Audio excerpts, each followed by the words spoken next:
وہی واسطہ پیارے کا سب کی مغفرت فرما، عذاب نار سے ہم کو خدایا خوف آتا ہے، عذاب نار سے ہم کو خدایا خوف آتا ہے۔ نمبر 16، مفرد اگر قربانی کرنا چاہے تو اس کے لیے مستحب ہے یہ ہے کہ حلق یا تقصیر قربانی کے بعد کروائے، اور اگر حلق کے بعد قربانی کی جب بھی حرج نہیں، اور تمتع اور قران والے کے لیے حلق یا تقصیر قربانی کے بعد کرنا واجب ہے۔ اگر پہلے حلق یا تقصیر کرے گا تو دم واجب ہو جائے گا۔ نمبر 17، حلق یا تقصیر سے فارغ ہونے کے بعد احرام کی پابندیاں ختم ہو جاتی ہیں، مگر بیوی سے صحبت اور اس کے لوازمات طواف زیارہ کے بعد جائز ہوں گے۔ بڑے شیطان کو کنکریاں مارنے، قربانی کرنے اور حلق یا تقصیر سے فارغ ہو کر اب مکہ مکرمہ حاضر ہوں اور طواف الزیارہ کریں۔ اس کو طواف الافاضہ بھی کہتے ہیں، طواف زیارت بھی کہا جاتا ہے۔ طواف الزیارہ کے 12 مدنی پھول۔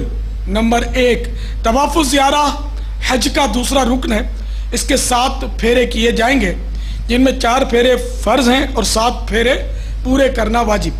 نمبر 2، طواف الزیارہ 10ویں ذوالحجہ کو کر لینا افضل ہے، لہذا پہلے جمرۃ العقبہ کی رمی، پھر قربانی، اور اس کے بعد حلق یا تقصیر سے فارغ ہو لیجئے۔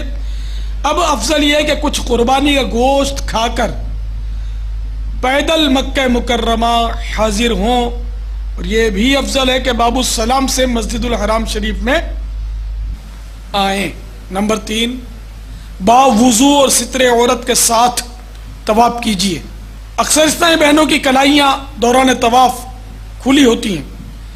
اگر طواف الزیارہ کے 4 پھیرے یا اس سے زیادہ اس طرح کیے کہ چوتھائی حصہ کلائی یا چوتھائی سر کے بال کھلے تھے تو دم واجب ہو گیا۔ ہاں، اگر 12ویں کے غروب آفتاب تک ستر عورت کے ساتھ اس طواف کا اعادہ کر لیا، یعنی دوبارہ طواف کر لیا، تو دم ساقط ہو جائے گا۔ نمبر 4، اگر قارن اور مفرد طواف قدوم میں اور متمتع حج کا احرام باندھنے کے بعد کسی نفلی طواف میں حج کے رمل و سعی سے فارغ ہو چکے ہوں تو اب طواف الزیارہ میں اس کی حاجت نہیں۔ ہاں، اگر رمل و سعی نہیں کیا تھا یا صرف رمل ہی کیا تھا تو اب اس طواف میں رمل و سعی کر لیجئے۔ نمبر 5، طواف الزیارہ روزمرہ کے لباس میں کرنا ہوتا ہے، لہذا بعض اسلامی بھائی سوچ میں پڑ جاتے ہیں کہ اس لباس میں اب رمل و سعی کیوں کریں۔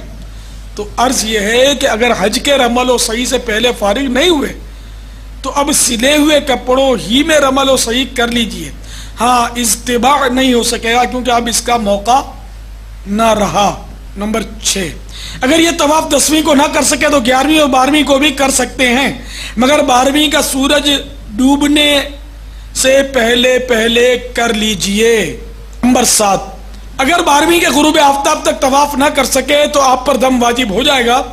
ہاں، اگر عورت کو حیض یا نفاس آ گیا اور 12ویں کے بعد پاک ہوئی تو اب کر لے، اس وجہ سے تاخیر ہونے پر اس پر دم واجب نہیں۔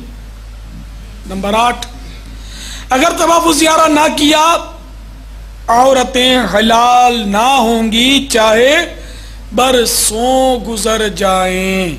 نمبر 9، بہرحال طواف زیارہ سے فارغ ہو کر 2 رکعت واجب الطواف بدستور ادا کیجئے، اس کے بعد ملتزم پر بھی حاضری دیجئے اور آب زمزم بھی خوب پیٹ بھر کر نوش فرمائیے۔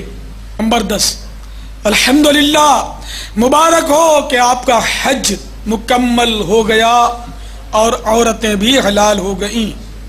نمبر 11، 11ویں اور 12ویں اور 13ویں یہ 3 راتیں مینا شریف میں گزارنا سنت ہے۔ نمبر 12، اگر 12ویں کو سورج ڈوبنے سے پہلے مینا شریف کی حدود سے باہر نکل گئے تو حرج نہیں، یعنی اب 13ویں رات مینا میں نہ بھی گزاریں تو کوئی مضایقہ نہیں۔ 11 اور 12 ذوالحجۃ الحرام کی رمی۔ 11 اور 12 ذوالحجۃ الحرام کو تینوں شیطانوں کو کنکریاں مارنا ہے۔ اس کی ترتیب ذہن نشین کر دیجئے۔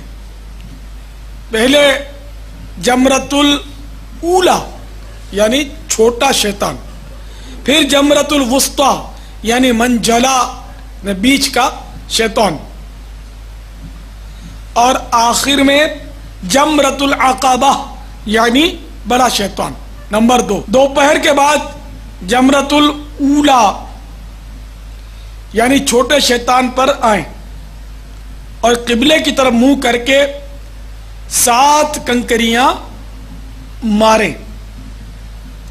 کنکریاں مار کر جمرے سے کچھ آگے بڑھ جائیں اور الٹے ہاتھ کی جانب ہٹ کر قبلہ رو کھڑے ہو کر دونوں ہاتھ کندھوں تک اٹھائیں کہ ہتھیلیاں آسمان کی طرف رہیں۔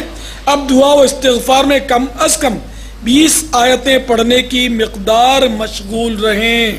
اب جمرۃ الوسطی یعنی منجلے شیطان پر بھی اسی طرح کیجئے۔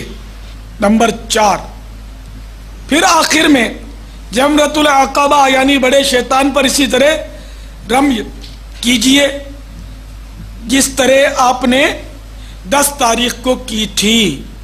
یاد رہے بڑے شیطان کی رمی کے بعد آپ کو ٹھہرنا نہیں ہے، فوراً پلٹ پڑنا یعنی اباؤٹ ٹرن ہو جانا ہے، اور اسی دوران دعا